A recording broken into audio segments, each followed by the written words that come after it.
Donna Hylton, born October 29, 1964, is a Jamaican-American, convicted murderer, author and criminal justice activist. She was convicted at age 20 of murder in the second degree, and 2 counts of kidnapping in the first degree for her role in the kidnapping, rape, torture, and murder of New York businessman Thomas Vigliarolo in 1985. Sentenced to 25 years to life. Hylton was paroled in 2012 after serving more than 26 years. Following her time in prison, Hylton earned a bachelor's degree in behavioral science and a master's degree in English from Mercy College, and now works as an activist, public speaker, and community health advocate for Mt. Sinai Street Lukes. She is the author of the memoir A Little Piece of Light. Biography. Early life. In her memoir, A Little Piece of Light, 2018, Hylton characterized the first 20 years of her life as adult hands harming me instead of protecting me. During early childhood, Donna Patricia Walden lived in her birthplace of Port Antonio, Jamaica, with her mother, a devotee of Obeah, a spiritual practice of the West Indies. Hylton felt that her mother, who may have been bipolar, used her as a real-life voodoo doll, and recalled, "It was routine for her to burn me with fire and cut me with a knife." In June 1972, 4 months before Hylton's 8th birthday, her mother exchanged her for a handful of money from a childless couple, Roy and Daphne Hylton, who took the girl to live with them in New York City, where she acquired her adoptive surname. 2 years later, when she was 9, Roy Hylton began to sexually abuse her on a regular basis. During the summer of 1979, at age 14, she was sexually abused by her math tutor, a married man. Later that summer, she ran away to Philadelphia with a man who lived in an upstairs apartment with his mother, 10 years older than Hylton. He raped her in a motel room. "Whatever part of me wasn't broken," she recollects, "is broken now." They remained together in Philadelphia for 5 months. "Sometimes, after he rapes me, he sits against the wall and orders me to crawl around the apartment on my hands and knees. Like a dog. He stands up and urinates on my skin. He pushes the glowing tip of a cigarette against my bare leg." When he beat her, he said, "I'm a man, and I do what I want." In January 1980, they returned to New York, where Hylton discovered she was pregnant. Stunned at the news, Hylton claims the man responded, "No wonder you're pregnant. You're a whore." Hylton recalled he knocked her down and raped her. In February 1981, at age 16, Hylton gave birth to a daughter. In the summer of 1981, Hylton was abducted by an older man whose previous advances she had rebuffed. She claimed he locked her inside a bedroom closet, after which he was joined by another man. When they pulled her out of the closet, Hylton recognized the second man as a minister at a nearby church. The 2 men took turns raping her, then shoved her back in the closet, where she remained for 3 days. Once released, Hylton reported the crime to the police.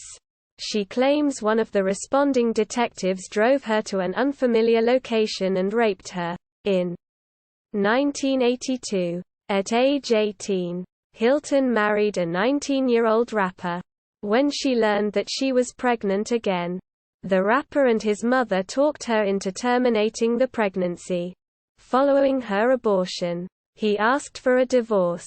In 1984, Hylton went to work at a hotel gift shop in Times Square. In January 1985, a recently hired co-worker introduced Hylton to the co-worker's godfather, a man named Louis Miranda. In March 1985, Miranda enlisted Hylton in a scheme to recover money he believed had been swindled from him by a business partner. Murder of Thomas Vigliarolo. On March 20, 1985, Donna Hylton and 3 female accomplices drugged and kidnapped 62-year-old Long Island real estate broker Thomas Vigliarolo at the behest of Louis Miranda, who thought Vigliarolo had cheated him out of $139,000 on a mutual con in which the two allegedly sold shares in New York City condos and pocketed the money. The kidnappers held Vigliarolo prisoner for 15 to 20 days. During that time, 3 men and 4 women, including Hylton, starved, burned, beat, sexually assaulted, raped, and tortured him. On April 5, 1985, with Hylton asleep in the next room, Vigliarolo died of asphyxiation. 3 days later, his body was found locked in a trunk in a Manhattan apartment. Trial. Delivering a ransom note and tape to a friend of Vigliarolo, who got a partial license plate number of the car she was driving, led to Hylton's capture by police. At her trial, which began in February 1986, Hylton's legal defense was duress and coercion, arguing that she had been put into a position with imminent threat and participated only due to that threat. She said that Louis Miranda threatened to kill her then 4-year-old daughter if Hylton did not cooperate. On March 12, 1986, a jury convicted Hylton of second-degree murder and 2 counts of first-degree kidnapping. Hylton was sentenced to concurrent indeterminate prison terms of 25 years to life. Appeals. In January 1991, the New York Supreme Court Appellate Division rejected Hylton's challenges relating to duress and found her other arguments unpersuasive and meritless, noting that she had made an elaborate confession, which was corroborated by ample evidence. In April 2007, Hylton appealed to federal court to vacate her conviction on the grounds that 1. Her Sixth Amendment right to confrontation was violated. 2. She received ineffective assistance of counsel in both the trial and state appellate proceedings. And 3. Judicial impropriety and bias deprived her of her constitutional right to a fair trial. In November, the United States District Court for the Southern District of New York ruled that Hylton's petition for habeas corpus was untimely on its face, having been filed 10 years after the effective date of the Anti-Terrorism and Effective Death Penalty Act of 1996 imposing a 1-year statute of limitations.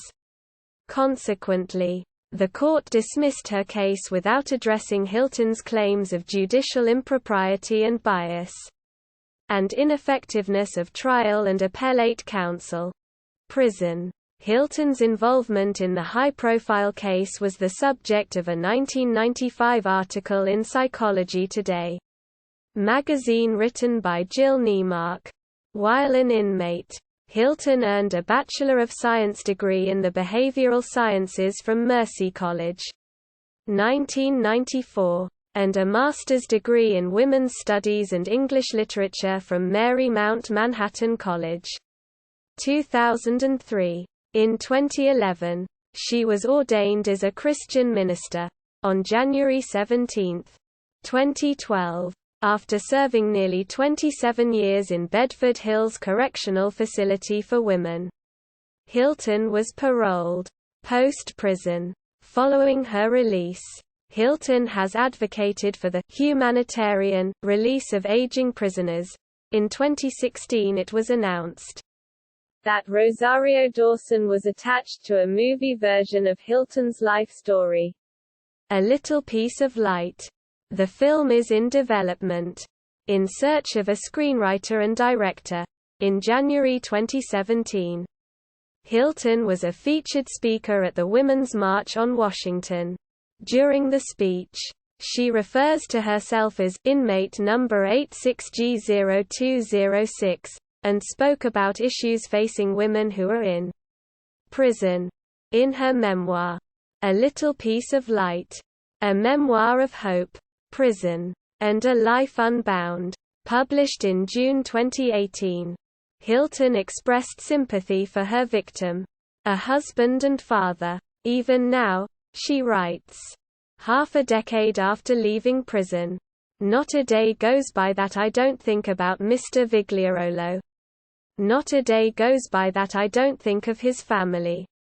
The fear they must have felt as they imagined him in fear, wondering where he was for 11 nights and worried for what he might have been experiencing. On August 20, 2020, the Democratic National Committee (DNC) included Hylton in a list of 22 of America's most impactful community leaders, who participated in a video reading of the preamble to the Constitution during a televised portion of the convention. References. External links. Official website.